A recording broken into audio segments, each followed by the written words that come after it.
have started watching Singled Inferno, and it is a Korean reality TV show, and I am absolutely obsessed with it already. I'm loving it. I'm 4 episodes in and I'm waiting for the next drop. I needed to talk about it. It's a PG reality TV, which I don't think I've ever seen before, but it's just such a fun watch. Basically what happens is they bring in 6 girls and 5 guys, and from the beginning they were in separate infernos, so they didn't know who was on the other side, and basically they have to compete to go to paradise for a night. That's like a team in Korea TV, I'm pretty sure. Like, I watch quite a bit of Korean TV at the moment. They have to compete to get the rewards. The girls are in one inferno and the guys are in another. They don't know your age. You're not allowed to talk about that in the inferno or your job. Now, I thought it was so funny in episode 1 as the girls were arriving. They were so pissed to see other girls. They purposely were all sitting away from each other. Nobody wanted to sit next to each other. Every time more girls arrived, they were getting more and more pissed off. They were like, more girls? What are we doing? They didn't want to see any other women there because they obviously wanted to be the only woman and the main character. Now, secretly in episode 1, the guys had already competed in their inferno for the dates. The guy that came in first and second got to go on the first dates, which obviously made a good impression because they're the first guys that the girls get to meet. They don't get to see the other guys. And at first I thought the girls were going to be so standoffish with each other, because usually in reality TV we see the girls creating really good friendships, and I was like,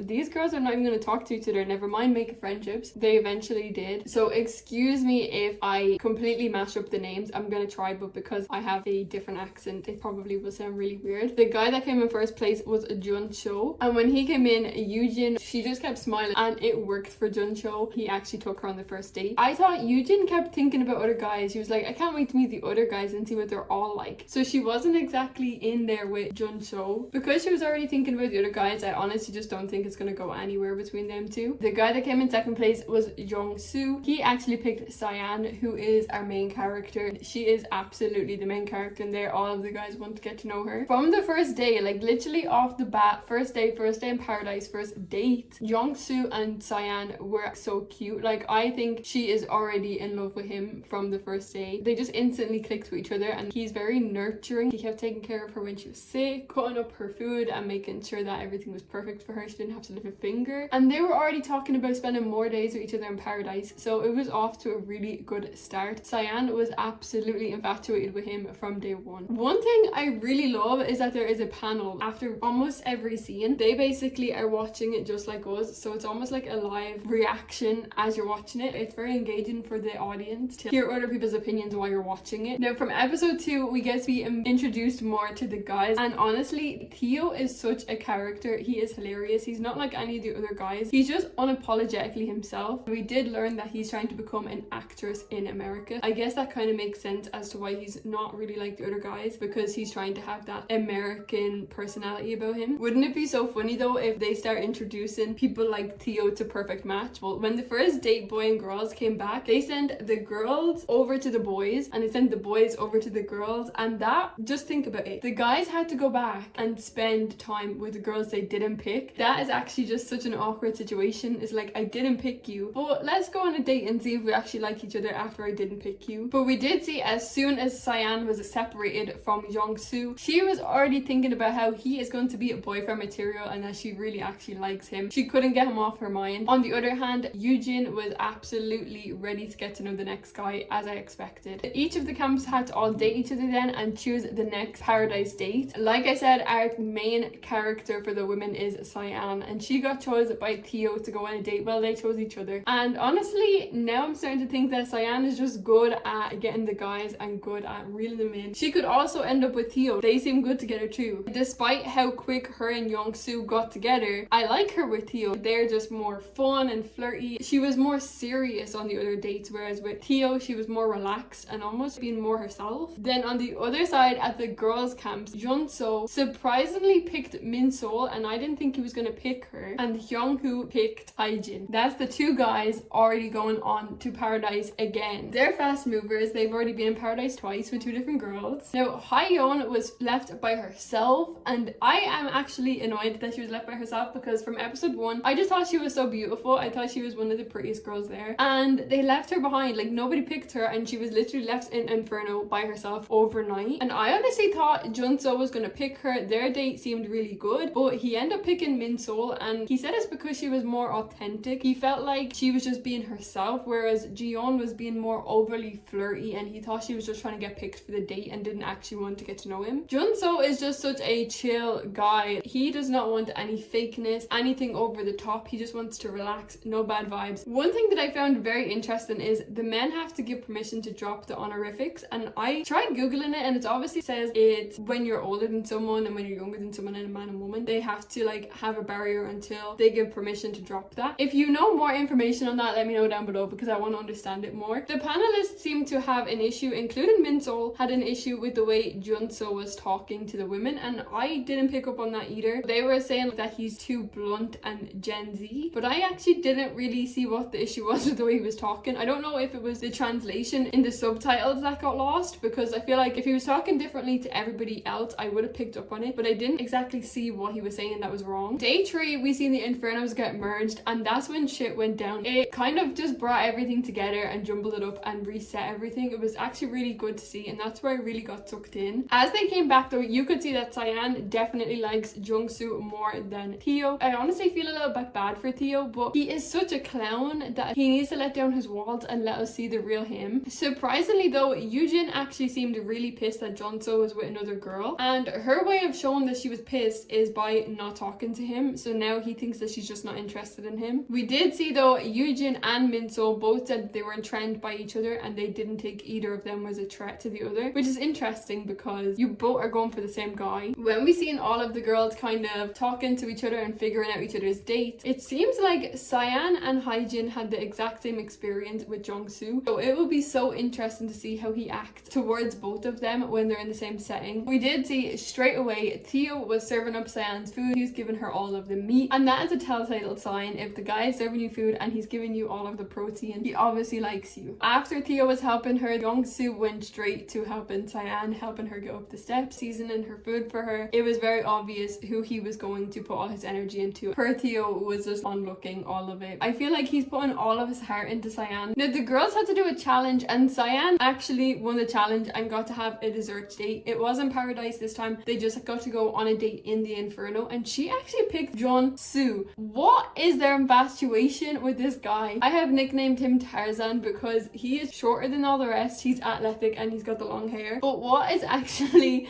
their infatuation with him? Is it because he's quiet and mysterious? It's got to be, right? Like that's why they're all kind of drawn to him. But Cyan did pick him for the date surprisingly, and she definitely has a way of making the guys feel comfortable. At first Jungsu was not interested, and by the end of that date he was interested and he wanted to go to paradise with her. She kind of helped him let down his walls a bit more and feel comfortable. He is a really shy guy, but it almost comes across as a little bit of insecurity or social anxiety. I don't know if they choose each other again, but it does seem like they are both still interested in each other. To end off day 3, they told everybody to put a chocolate coin into the box of the people that they like, and they could do unlimited amounts. So if one guy likes every girl, he could put 6 coins into the boxes. They all had to join at the fire pit and have food, drinks, beers. They all got very drunk. It was actually good to see. Most reality TV shows don't let you see the contestants get drunk. They're not allowed to get drunk. This one, they did not give any shits and they all were drinking beer and getting drunk, and this is a PG show. It is very PG. At the fire, Yujin was doing way too much. Like, she was just going too overboard. I don't know if the alcohol went straight to her head because they were outside. It definitely was turning Junso off. He was like, this is who her true colors is. When you have drink on you is when you're closer to your natural self. She sat in between Junso and Theo and was all over Theo. She was doing the whole hands on the shoulder every time she was talking to him. She was laughing at everything, and honestly I think she did so much harm to herself for the rest of the competition. Do I feel bad for her? Not really, because she was just doing way too much. Jungsu got asked how many chocolates did he give out to the girls, and he just openly admitted that he gave out 4. There's 6 girls, you gave out 4, so you basically literally gave it to almost everybody. Then they asked him if he'd like to go to paradise with the same girl or a new girl. He has already gone to paradise with 2 girls and they were both sitting next to him, and he said that he would like to go with somebody new. It's like,